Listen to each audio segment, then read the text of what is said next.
Hi, this is Nathan. Welcome to the Wad Fam Chalk Pod.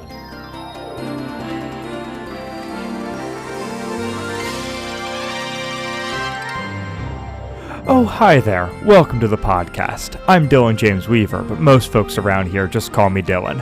Why don't you get the whole family together and join us for another exciting Wad Fam Chalk Pod? You're giving him attention. That's all he wants.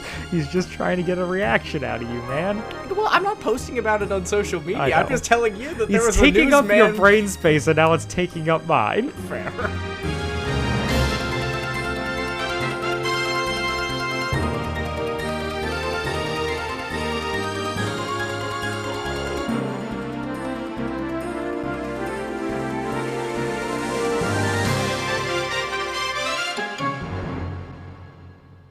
Hello and welcome to the Wad Fam Chalk Pod. I'm Dylan Weaver. And I'm Andrew Sabo. And we are here this week to talk about episode 274, First-Hand Experience. Woohoo! Dylan, what album is this on? It is on album 21, Wish You Were Here. Beginning our wonderful exploration of the Bernard and Eugene road trip arc. Correct. Had you listened to this before? Maybe. Maybe, okay. This was the biggest maybe out of the ones that we've covered thus far. That you didn't know. That I was unconfident that I hadn't heard it. Okay. I feel like I've definitely heard, I think, every episode on this album at least once, but it's been a very long time since I've listened through it front to back, if I ever have. Yeah, so we're going to be covering a lot of this album, though not its entirety. Through our coverage here, I think we cover the first 8 episodes out of the 12. But yeah, it's a big one. So it's written and directed by Paul McCusker. Gotta love it. It aired July 23rd of 1994, and it serves as a, hey, let's take the story away from Odyssey for a while so that we can explain Whit. Yeah. And his disappearance. Yeah. And this is the first... It's technically not a 6-parter, obviously, but it is the first thing that feels like that, where it is a run of episodes that all keep the same continuity without breaking out of it for other stuff. And it makes sense that it necessitated it, and it's obviously something they will return to a bunch. But it's interesting that this is the first time. Yeah, definitely. And like just the fact that, as we were saying, like Hal Smith died, they had to push Odyssey beyond Odyssey's bounds so that they could get away from the Whit problem. Right. And it kind of works. Or Yeah. I feel like it works really well in the sense that this is like one of the albums that I look back to with the most fondness because Will Ryan is just batting 1,000 and Bernard is always incredible. Yeah. Dave Madden, love you. Yeah. And Rest in power. there's a bunch of stuff that about this era. It's in the official guide, and we'll hit on different parts kind of as we go. But the conceit here was they were trying to figure out how they could, when they made the decision that we're not going to kill Whit, then they were like, well, then the only other option is for him to leave. Yeah. How do we do that? And the solution they came up with was lifted from MASH. Interesting. Which is very interesting, and just kind of funny. But they send Bernard and Eugene away, and during that time, Whit disappears. Spoiler alert. And the MASH strategy, right, they lose one of their main actors between seasons, and they send the lead character away for the weekend, and when he comes back, that guy's gone. Has been shipped home. So it is lifted directly from MASH, pretty much. Yeah, I mean, there's only so many playbooks to do this sort of thing. No, yeah, certainly. Well, and like you said, like, I feel because they decided not to kill off Whit, giving themselves this amount of distance from Odyssey and, like, exploring the world beyond it lets them kind of divert the audience's attention away from the matter at hand. And I feel like it makes the transition much more smooth than it otherwise would have been. Yeah, and the people writing in the book about this era also talk about it a lot as this being like a time where they were processing through their own grief. Yeah. The double meaning of the wish you were here thing being like, oh, that's the postcard thing and we're leaving Odyssey, but also we wish Hal Smith was here. Yeah.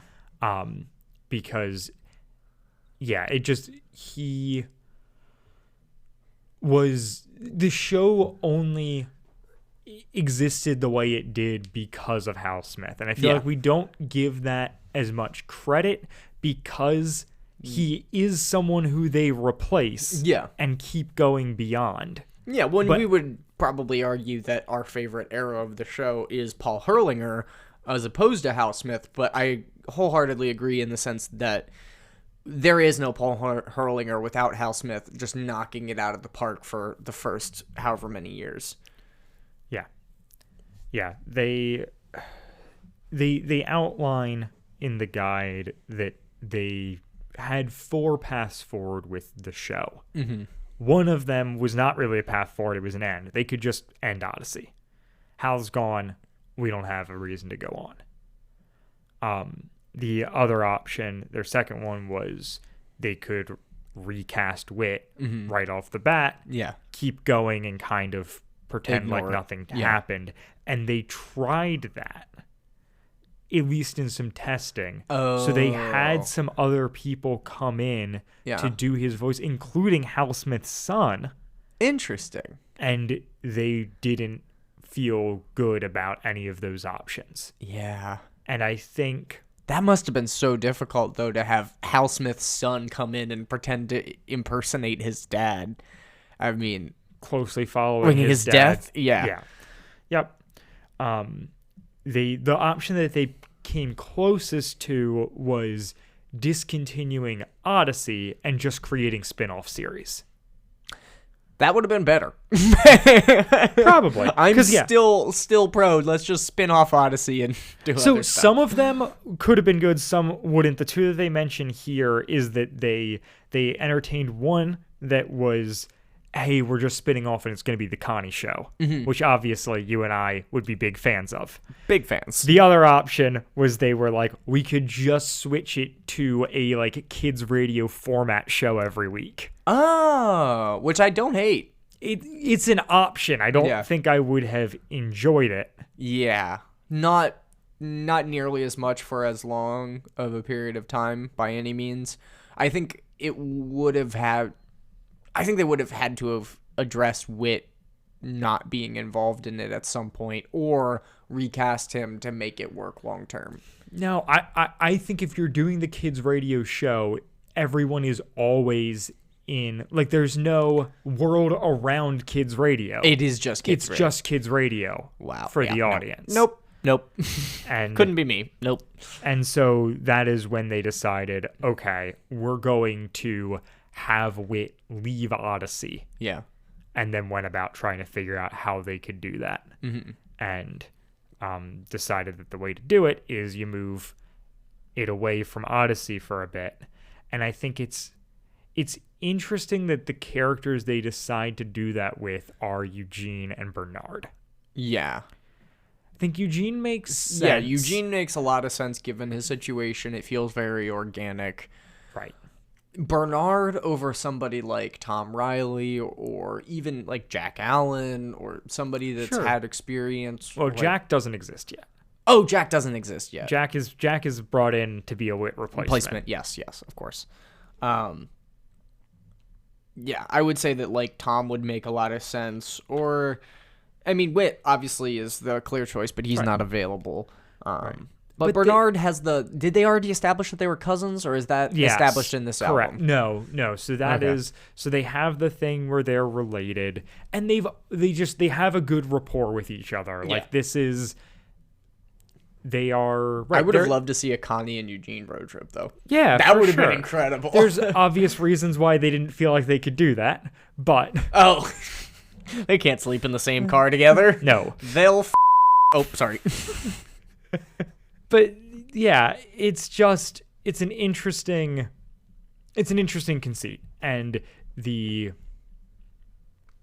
idea that they're a comedic pairing, and Eugene's been set up to where this can make an amount of sense for his character and the trajectory.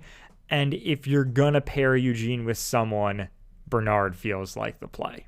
Yeah, definitely over, like we said, Tom or Connie. I mean, it also makes sense to not be Connie in the sense that, like, Eugene is the novice going on this journey, and it would be a very different story if the person he was going on it with was also pretty much a novice. Right. Also, like, Connie's in high school at this point. Yeah. So there's just, like, logistic difficulties there. Yeah, how's she gonna get out of school? Yeah, I mean, right. Well, and they get Eugene out of school just being like, he's on break. Yeah, he's in college or ambiguous break. Yeah, is it spring break? Is it summer break? We'll never know. I think it's summer. Judging by the blue skies on the album artwork, I don't know. The sky is only ever blue in the summer, according to the Wad Fam Chalk Pod. You heard it here first, folks. Yeah, no. This is a very interesting episode that it does begin in Odyssey, right? Or Eugene and Bernard run into each other on campus. Let's roll the promo. Oh, gosh. And then we can get into the actual plot. Well, we went a long time off the top. So, we did. Who can blame you for being overeager? Hit the road with Eugene and Bernard on the next adventure in Odyssey. Eugene travels away from home to broaden his horizons and see the world. But is he only wasting time? And when he and Bernard keep running into each other, literally, can they learn to carpool without driving each other crazy? Find out next time on Adventures in Odyssey.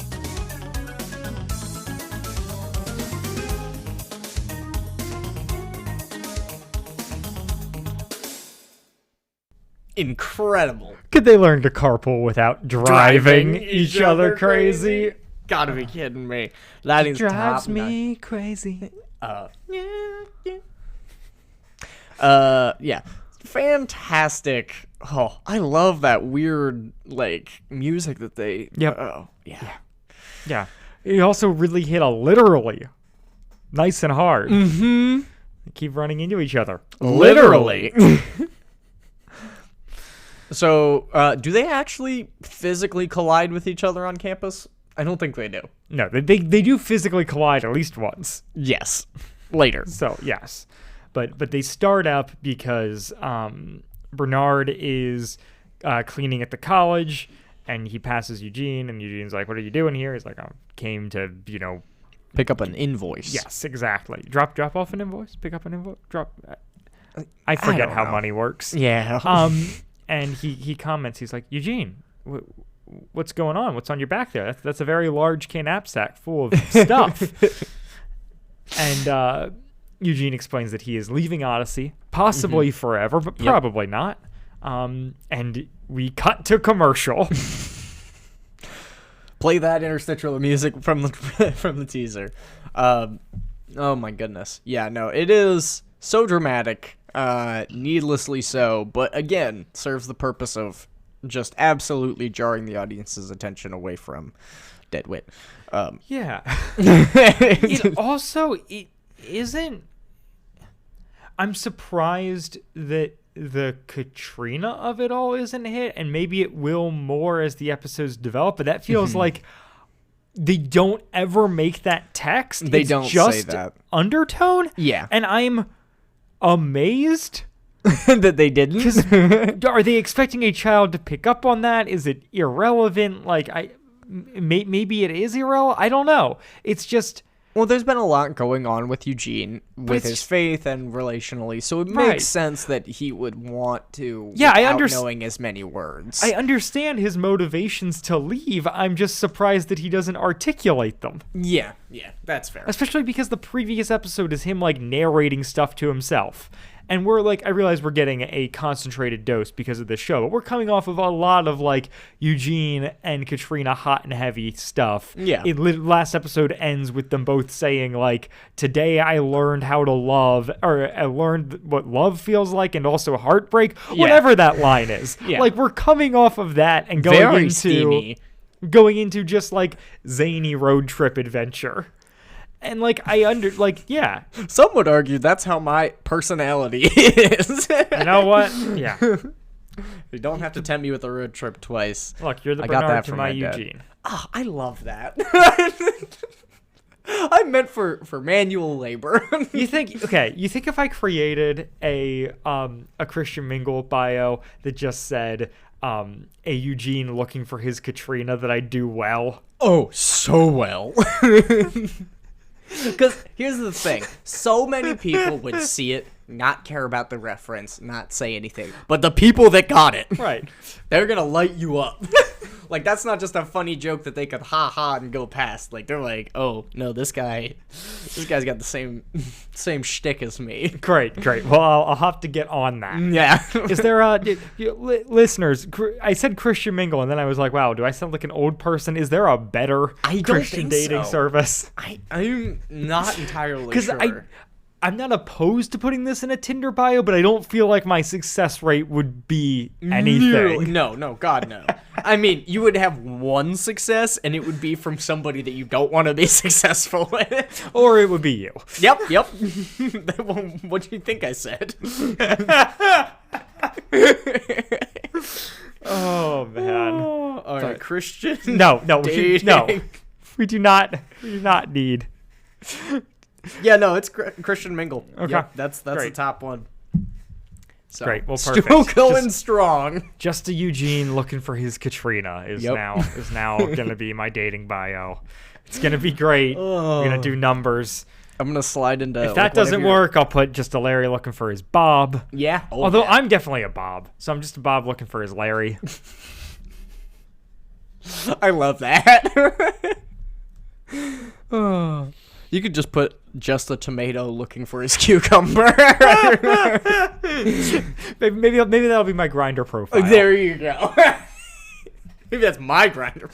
Oh, goodness. So we come back in from the commercial break. Yeah. And he explains that this is a journey to find himself or whatever. Broaden his horizons. Right. He's on college break. Wits An Odyssey approved from this. Odyssey, if you will. Yeah, an Odyssey from Odyssey is good. Did you not make that joke in your head when you were hearing that? Like, as soon as it came up, I was like, it's in my notes. No, that's good. What's my own personal Odyssey is that's someone else's line. Oh. In like a similar thing. Yeah. I think Wit might say, or Con? Jack? No, Jack. Doesn't Jack say that? I have no idea. Who knows? But the regardless, right? He's going on an Odyssey, but not in the way the show normally means it. What? Yeah. So Eugene is going on a bus to anywhere from anywhere. Right. Yes, he got the like the movie pass thing where you can see unlimited movies. Except for with buses. Is that a thing? So I know it's a thing for trains. Yeah, I've looked into it. So yeah. I assume buses, you can get a similar thing. And yeah, I mean, usually there's like an amount of time that it expires after or whatever. Yep. Yeah. And nowadays there is definitely a limit on the number of unlimited spots you can go to. But darn. Probably in the 90s they were truly unlimited. I'm just going to assume, based off literally nothing. But I wholeheartedly support this assumption. But Bernard's like, my word, man, like the rest of the world takes trips and vacations, but you're making this into an expedition. Like, what is happening here? Mm-hmm. And he's like, are you sure there's nothing else? Like, you're not going for any other reason? Right, which is the Katrina implication. Yeah, exactly. But it's not made text. No, it's not said. Also, because Bernard doesn't really know. Yeah, exactly. I mean, I guess he might know because of, the blowback of last episode. Yeah. But he didn't know then. Yeah, no, he certainly didn't know then, and there's no indication clear text that he does, so. Yeah. Yeah, I'm sure that he is very pleased to not know much about his dating life at this point. Yeah, they have their repertoire is interesting. This episode might be the meanest episode towards Eugene. It is. It's very mean towards Eugene. I am Eugene. surprised by how mean it is? How hard it goes. Well, yeah, no, because there's they make a lot of jokes at Eugene's expense, and then they make those jokes 3 times. Yeah. And so Bernard offers to give Eugene a lift to the bus station in Connellsville because Eugene asks if he could take him to the bus station in Odyssey. He's like, you don't have to be heading towards Odyssey. He's like, no, Connellsville, but there's a bus station there too. He's like, all right, my journey will start from Connellsville. So here's something that we learn in this episode. Connellsville is to the west of Campbell College. Interesting. Or possibly to the south. Or maybe to the southwest. I'm going to go with southwest and just but it cover is my in bases. that quarter of the cardinal rows. Yeah. So Interesting. How is this learned or determined? because Bernard is headed to California and they're at the college and he's going there via Connellsville. That's fair. Oh, see what you did there, using some geography, as Mr. Smarty Pants, using that deductive reasoning. So A real American Sherlock, if you will. So Bernard, he drops him off. Well, and then he's like, well, I can't actually just drop you off. And so he goes in with him. Yeah. And Eugene's doing this ridiculous, like, spin around and point at something. He points at the sign to the women's restroom. And then he points to Bakersfield, California, which they describe as near LA. I did not fact check this. I did not fact check it either, but I did write it down. Nice. And then Bernard's like, oh, that's actually near where I'm going. I mean, same state, general, same Right. portion. He's going to San Diego to trade his pickup truck for a newer one because he's got some friend out there who's cutting him quite the deal. Yeah, he's going out there to get a great deal on a truck, and so he's got a reason for his trip. He's not going for experience sake. He's going to learn how to get a better deal on a truck and hopefully get a better deal on a truck. Right. Yeah. Chalk Squad, I don't think he's going to get the deal on the truck. I don't remember. And I'm thinking actually he does. It's funny. So Andrew, have you ever like traveled for a car?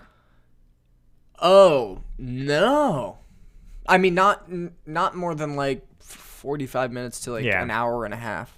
Yeah, because this is like, I don't know, I feel like a common experience I know of. Like, my roommate got his car in Ohio, which is not that big a drive from where we are, but, you know, it was a journey. But I was just talking with a friend last night who being from PA, has gotten cars from upstate New York, not a big deal, Georgia, bigger deal, and Texas. Biggest deal.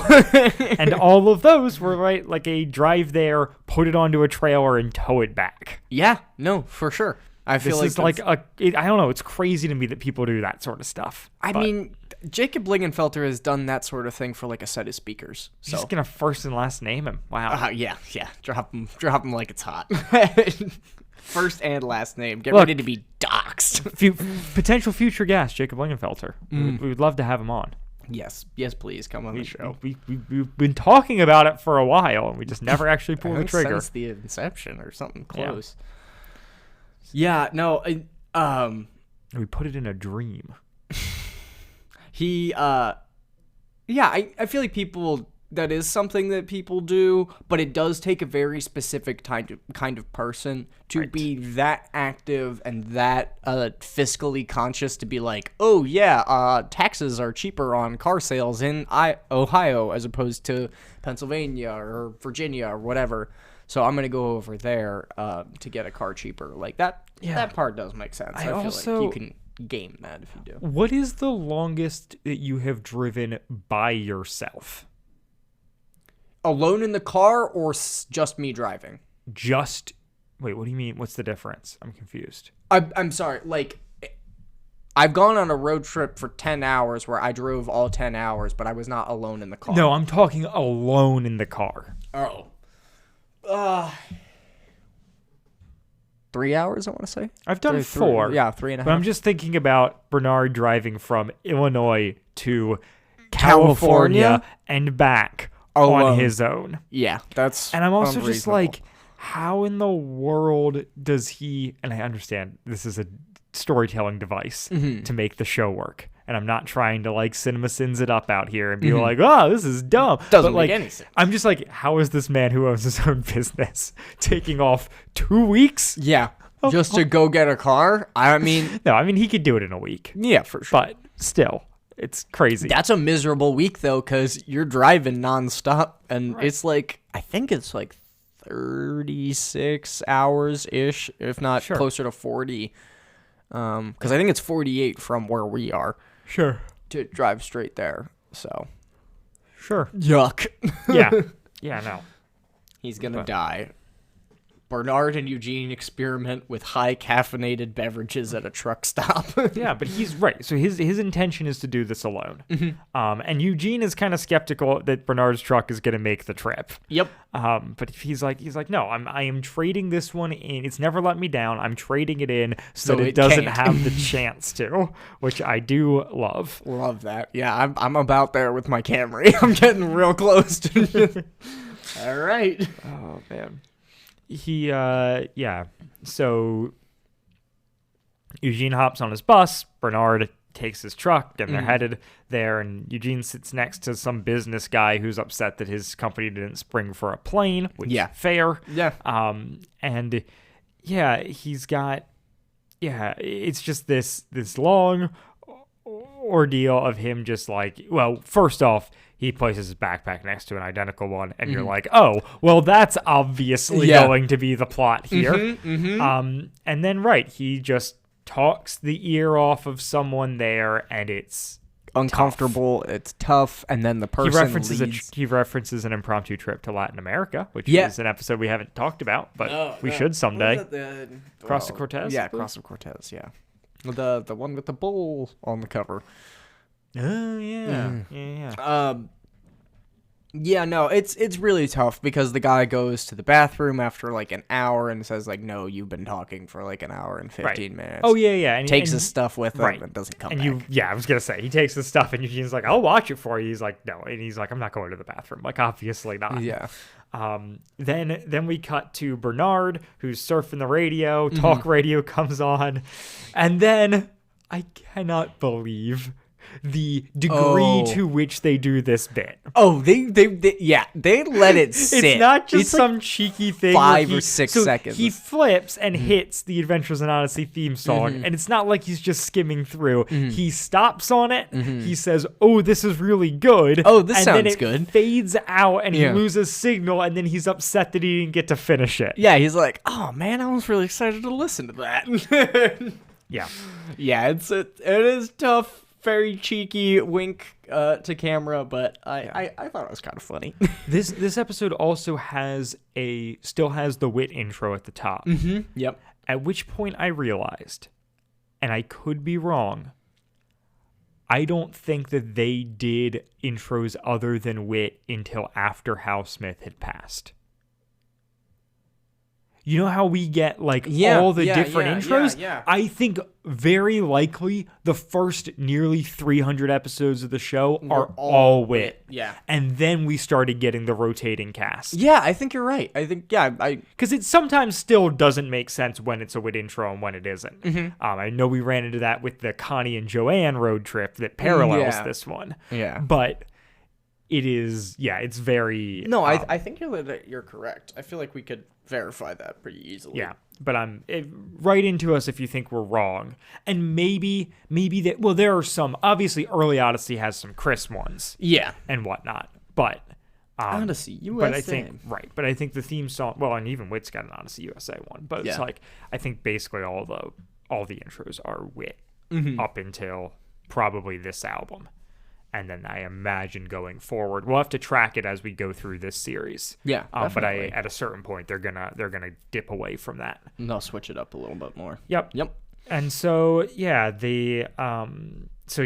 that bit is it's hit so hard, and then that's just the beginning of Bernard's troubles when he doesn't get to finish his episode of Odyssey because the alternator light turns on in his car, and he pulls off to the side of the road, and Eugene is talking a woman's ear off and sees Bernard outside And so he stops the bus, Jumps gets out off. to go help Bernard, and the bus breaks out into raucous applause. Yeah, it's brutal. Like, it's so upsetting. Like, what in the... I mean, I understand. Public transit is annoying, and if Eugene was speaking at a very high volume very quickly for the entire time, that would be upsetting. Yeah. Sure. But I'm presuming he's speaking at a normal volume, to which I you don't can know. get over yourself. But also I feel like people should, like, there should be a step before we cheer when this guy leaves. Yeah, for sure. It's the old, he gets off the bus and everybody goes, Right. you know? Right. Yep. It's crazy.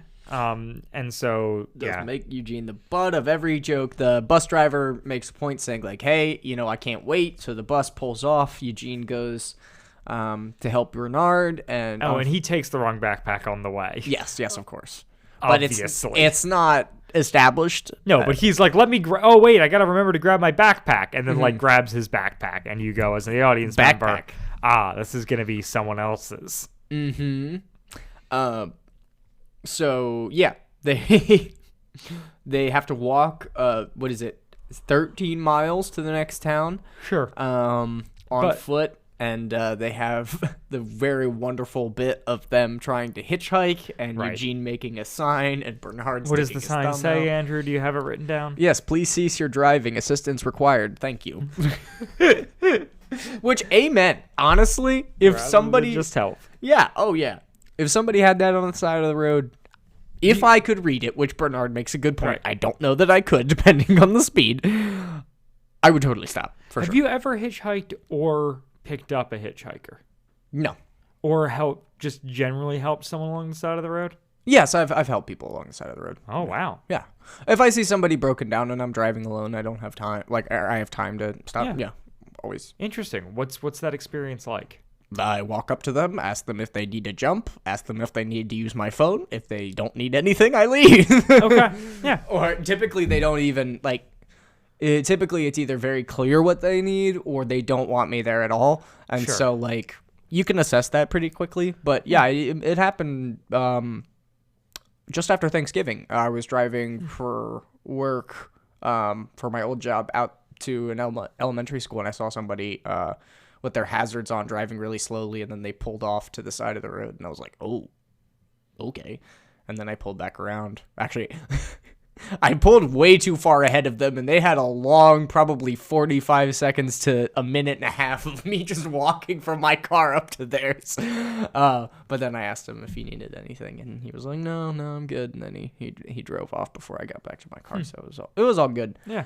But there's been instances where, like, trash cans or something will go out into the middle of the road on 501 and stuff like that, and, like, traffic stops. And if I'm the closest one or, like, one of the first couple cars to come across it, I'll just jump out and help them as fast as I can. Nice. Or at least offer it. Yeah. Is that like I don't know, is that something you grew up with your parents doing? Not at all. That's just me. That's cool. I respect it. I'm not that person, and I sometimes wish I was, but I also go, I don't think that I do any great good by doing that, but it makes me feel better because I know Sure. that I did something, Yeah, or at least that I offered my support. which is great. Yeah. I usually go, boy, would I not want someone to do that to me, Yep. and so I don't. Yeah, and yeah, that's for sure. Not the greatest call. No, but I mean, it is true in the fact that it's probably about 50-50 that you go up to somebody and they want nothing to do with the stranger that's come to help them. Sure. So, I don't think that that's necessarily a wrong take to have. Sure, but I but just try not to take it personally. I respect it. Yeah. Anyway, I'm also a dog. I just kind of trot up to people and go, "Hey, yeah. you want to hang?" Eventually, and we don't see this scene, but a truck driver picks up Bernard and Eugene. And It's great because at the beginning of the scene, where they're walking, Eugene says it looks like it's supposed to rain later or something yes. that, and they aren't having any luck hitchhiking, and so they suggest that they might need to make their circumstances look a bit more dire, and then cut to them coming into the truck stop after being picked up in the rain by a very kind truck driver, and who Bernard also towed their truck. Yeah. Bernard Walton's like, my faith in humanity is restored. Like, that wasn't just nice, that was downright Christian. And yeah, that's just, I really liked how they actually showed that. I didn't think that they were going to cut away and tell it in hindsight like that, but I appreciaed it. Yeah, it works well. And they're trying to figure out what to eat at this diner. Yup. And Bernard's talking up about he's going to get the meatloaf. That's the kind of food you get here. He's talking up all the good I don't stuff. think that you're wrong. Eugene's like, man, these names are so weird, and I don't know what to do. And then he's like, okay, I'm going to get the train wreck special. And he's like, what is that, by the way? And they're like, well, the train hit a cow, so he got a deal. Mostly beef, is what they say. A train hit Farmer Henderson's cow, so we got a good deal on it. It's good. It's good. I love it. Then so Eugene orders water, and Bernard gets coffee, and there's also breadsticks there. Yeah. And it's funny. It is really funny. What's the Andrew Sabo diner go to? Oh, if I'm at a diner that I haven't been before? Yeah. Oh, probably. If I'm feeling adventurous or somebody else is paying, I typically get like hollandaise because I like just trying out different restaurants to see what their hollandaise sauce is like. You're talking like Eggs Benedict? Yeah.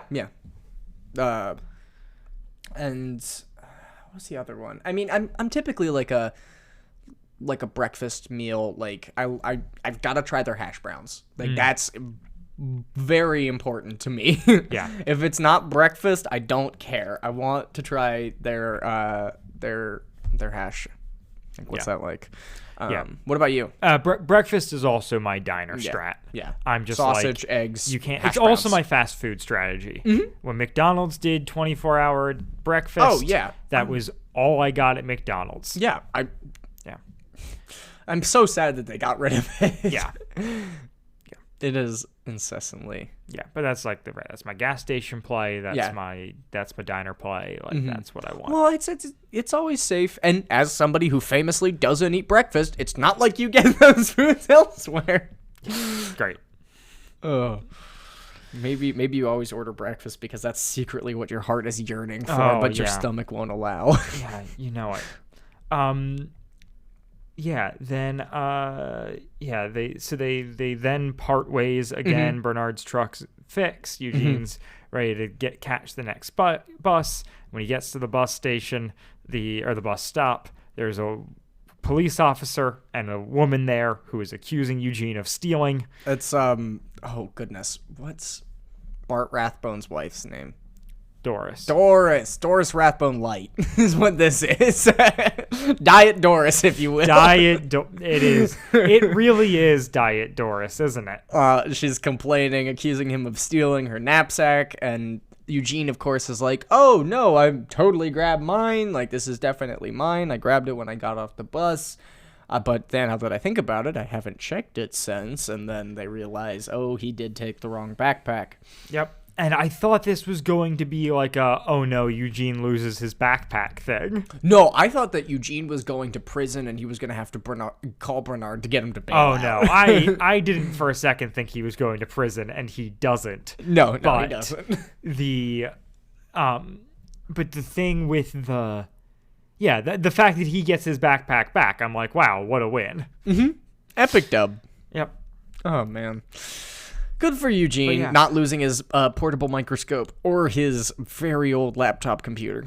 Oh yeah, and we forgot to mention during context, but we don't know the voice actors for either of the women in this episode. Oh, but we do know that all three of the men, the talk show host, the bus driver, and the police officer, are Barry Steigler, is the actor playing. Gotta love all of those characters, which is pretty great. Wow. And he did primarily like video game voices and the English dubs of Japanese television and movies. Any television shows that I would know? I mean, just like I feel like all like the classic like 90s like Naruto anime. I'm not seeing Naruto. Bleach. Not seeing Bleach. Okay, you know what? Nothing. He's never Soul been in Eater, anything. One Piece, Sailor Moon, any of it? Nope. Cowboy so Bebop? I've got movies. Okay, I can movies. give you movies. He did a dub in Perfect Blue. It's a well-known anime. He did the Castle in the Sky. Oh. He did Castle of Cagliostro. Don't know that one. That's a Lupin the Third. It's directed by Hayao Miyazaki. Oh. Who also did Castle in the Sky and a ton of other great movies. He's in a bunch of Gundam. He's in Wait, Gundam's a movie? Show?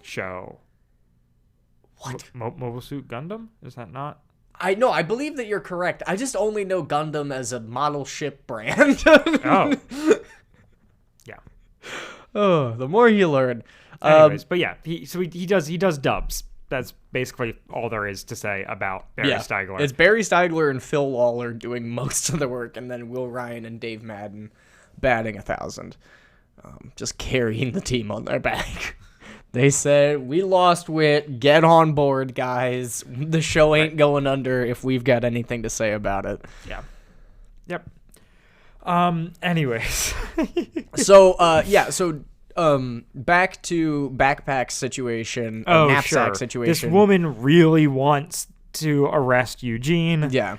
And he's like, and the cop's like, no, absolutely not. Like, it's fine. But also, you do need to make this right, Eugene. Yeah, because she had to get off of her bus to Pomona to see her niece or whatever. Right. Correct.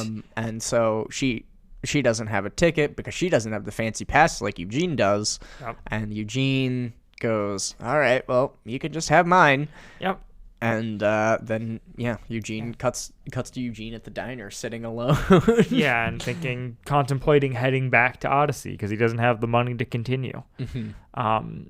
And then he gets kicked out of the diner. But the diner the waitress there is very nice. She's like, look, you can't sit here anymore, my boss. Like, I'm going to get in trouble. Yeah. However, the hotel across the street, and he's like, I don't have that kind of money. She's like, no. You don't understand. They have a plumber convention. Pretend to be a plumber. Yeah. You can go over there. Hang and I out was there like, for a while. I was like, excuse me. What kind of Breaking Bad shenanigans? Better Call Saul? The solution is... Pretend to be a plumber. No, Eugene was accused by this woman of being a con artist. Yes. So he becomes a con artist. True. Like it's just like, oh, you did a good thing and are being punished for it. I don't know, just like do something slightly immoral, bend the rules a little bit. But you're immediately like, oh, a plumber convention. Of course, Bernard's gonna be there, and turns out he is. Because they run into each other again. But surprise, surprise, he's not there for the convention. He came back for Eugene because he does have a heart. He does have a heart. He's so sweet. And the officer is like saying like, oh my goodness, yeah, like he was looking everywhere for you when I told him about what happened with the ticket and everything. I'm just so glad that we could connect you two together. And Bernard's like, shut the hell up. Right. He's just like, through gritted teeth, he's like, that was supposed to stay between you and me, Mr. Policeman. This is policeman-client confidentiality. I had you turn off your body cam and everything. Jesus. But yeah, it's fun. It is really cute. And I don't anticipate it will happen, but I would love if Eugene would just start calling him Bernard. I'm going to get so tired of Mr. Walton. No, I think he does. For 6 episodes. He is Mr. Walton in this episode. Yeah, no, I think he's going to come around. Yeah, that would totally be great. Does. He doesn't say Wit. No, but he doesn't say Connie at this point in the show. Maybe this is the first one he does, but I'm not anticipating it. I feel like he might. I don't know. Yeah, I mean, it would be cute. There is something to be said, though, because the bit about the plumbers convention, they're singing tie another ribbon around the old oak tree. Correct. Like the 99th verse. Yeah. And the receptionist is like super begrudging, like, yeah, you can't miss them. Yep. These guys are obnoxious. And Bernard comes in like, I can't wait to sing. Yes. Good old Phil Lawler playing the hotel, like the clerk at the desk. But Phil Lawler is a moron. yeah. We know. But no, I was quoting the latest Worst of All Possible Worlds. shout out. I will say before we get out of this episode, the last line is Eugene says to Bernard, like, sometimes you don't know who your friends are until you need them. Yep. And that's very sweet. And also not something I can entirely relate to. I feel like I get a pretty solid guess. But I think that certain idea friends become better. Correct. In a crisis, for sure. Yeah, exactly. Yeah. Like, I had surgery, 2 summers ago? I had surgery 2 summers ago, and I was just like on bed rest, looped up on all kinds of painkillers the day after my surgery, and I didn't have anything set up for anybody to come over.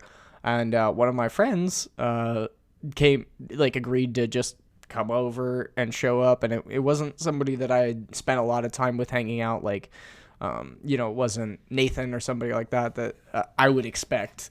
And yeah, it was just really wonderful. And like, at least for me in that moment, it was like, oh, wow. So like, we are actually just friends. Like, we're actually good friends now. Like, you showed up for me, and like, I didn't think that you cared about me like that. So thanks, man. Chalk Squad, it was not me. No, it wasn't Dylan. Dylan up. didn't care for me at all. I think this is the first time I'm hearing about this surgery. Andrew just disappeared. He had a cast and then he was gone.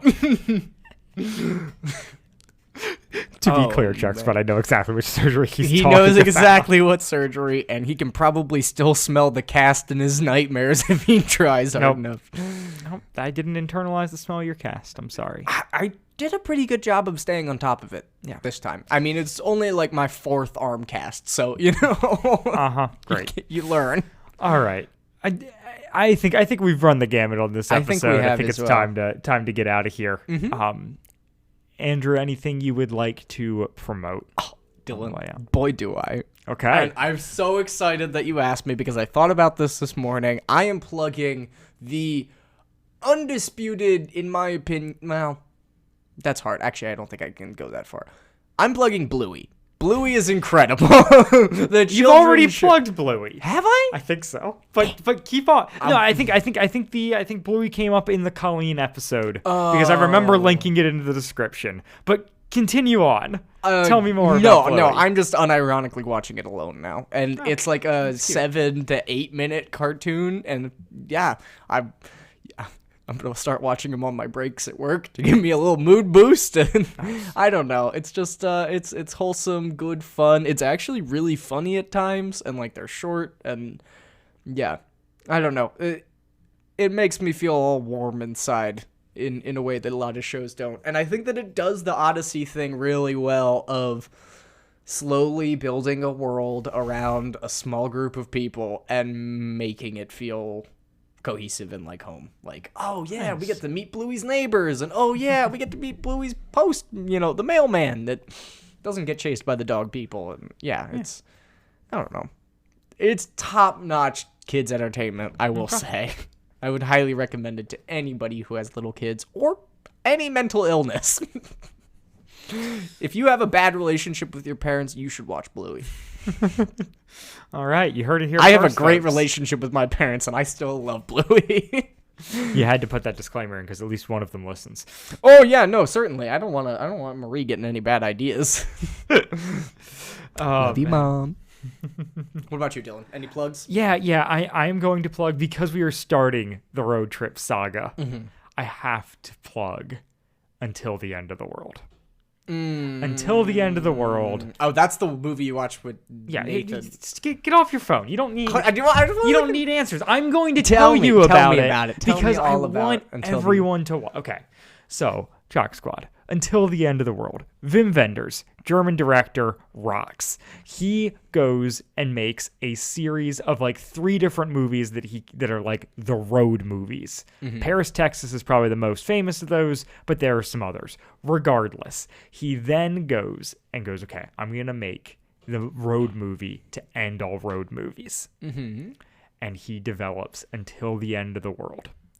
It is a 4-hour and 47-minute movie that spans 4 continents, that is all set as this road trip across the world at like the last days of Earth's existence. It's phenomenal. That sounds It's so good. cool. He was involved in like the pretty big in like the music scene and a lot of like new wave stuff and whatnot around, and like the alt scene during that time, directed some music videos, whatever. He sent out letters to, so this movie came out, or it was like shot in the late 80s, came out like 90, I want to say 1990, maybe 91, set in 99. End of the world. Okay. And he reached out to all these musicians and was like, I want you guys to project forward and make the music you think you will be making in 10 years. And he sent this out to like everyone in his Rolodex. Yeah. And they came expecting like maybe he could get one or two of these. Yeah. And basically everyone came back and was in. So the movie Has music written for this movie by U2, REM, The Talking Heads, What? Nick Cave, What? Depeche Mode. I don't know that. You don't know Depeche Mode? I mean, the name sounds familiar, but Sure. But the list goes on and on. Like, there are for sure some people I'm missing off of that. until I have, the end of the world or Earth. until the end of the world.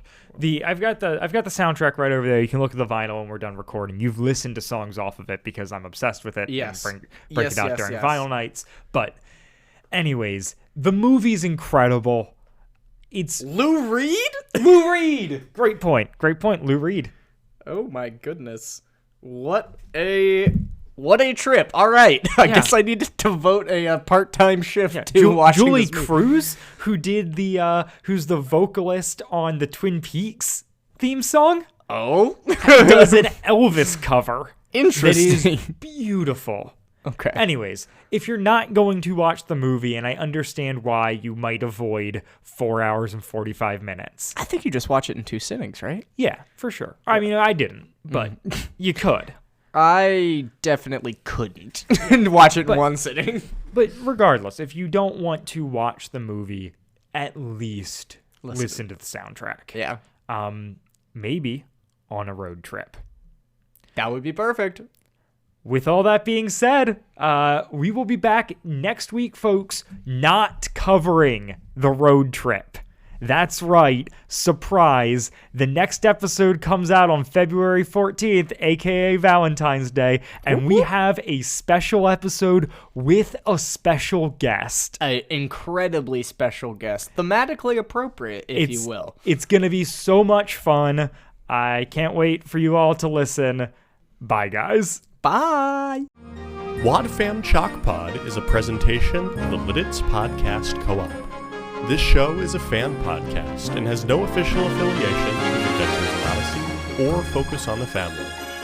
As such, the copyright is ours under Creative Commons.